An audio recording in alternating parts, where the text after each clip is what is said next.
बिहार में कमाल की राजनीति हो रही है।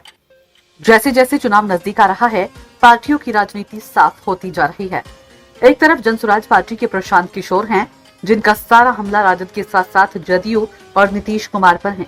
वे भाजपा को निशाना नहीं बना रहे हैं, तो दूसरी ओर तेजस्वी यादव की पार्टी राजद ने अब एक रणनीति के तहत नीतीश कुमार को निशाना बनाना बंद कर दिया है।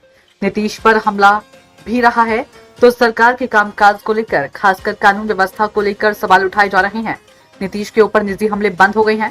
पार्टी के सभी नेताओं से कह दिया गया है कि वे भाजपा और केंद्र सरकार पर हमला करें या सरकार पर सवाल उठाएं। इसका कारण ये नहीं है कि राजद को उम्मीद है कि नीतीश उसके साथ आ जाएंगे। इसका कारण यह है कि नीतीश पर निजी हमले से राजद को नुकसान की संभावना दिख रही है। पार्टी को ऐसी फीडबैक मिली है कि जमीनी स्तर पर लोगों के मन में नीतीश के प्रति गुस्सा नहीं, बल्कि उनकी उम्र और सेहत को लेकर सहानुभूति है। इसलिए अगर उनके ऊपर ज्यादा हमला हुआ तो गैर यादव, पिछड़ी जाति और अति पिछड़ी जातियों का वोट ज्यादा ताकत के साथ उनसे जुड़ सकता है। महिलाओं का वोट भी अभी नीतीश कुमार से छिटका नहीं है। जानकार सूत्रों का कहना है कि राजद की रणनीति अब बदली हुई है। उसको लग रहा है कि अगर चुप रहें या नीतीश के प्रति सद्भाव दिखाएं तो उनके उत्तराधिकारी के रूप में पिछड़ी जातियां तेजस्वी को चुन सकती हैं। सियासी पंडितों की माने तो नीतीश कुमार अब भी अति पिछड़ी जातियों के बड़े वोट बैंक के नेता हैं। बिहार की 36% से अधिक आबादी इसी वोट बैंक से है। महागठबंधन के नेताओं का मानना है कि नीतीश कुमार को निशाना बनाने से इंडिया ब्लॉक को कोई खास फायदा नहीं होगा। वहीं कुछ लोगों का मानना है कि नीतीश कुमार की सेहत भी एक वजह हो सकती है।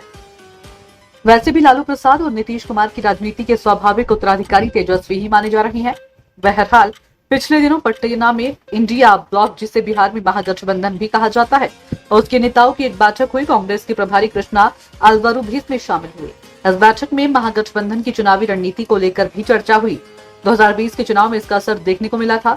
ऐसे में तेजस्वी यादव का नरम रुख कुछ नई उम्मीदें जगाता है। कयास तो ये भी लगाया जा रहा है कि अंदर खाने बड़े खेल की तैयारी भी हो रही है। शायद तेजस्वी यादव को अब भी उम्मीद है कि नीतीश कुमार एक बार फिर पलटी मार सकते हैं। खैर, इसकी संभावना फिलहाल तो नजर नहीं आ रही। शायद चुनाव के बाद कुछ हो तो कहा नहीं जा सकता, लेकिन तेजस्वी के नए रुख से कयासों का बाजार गर्म है।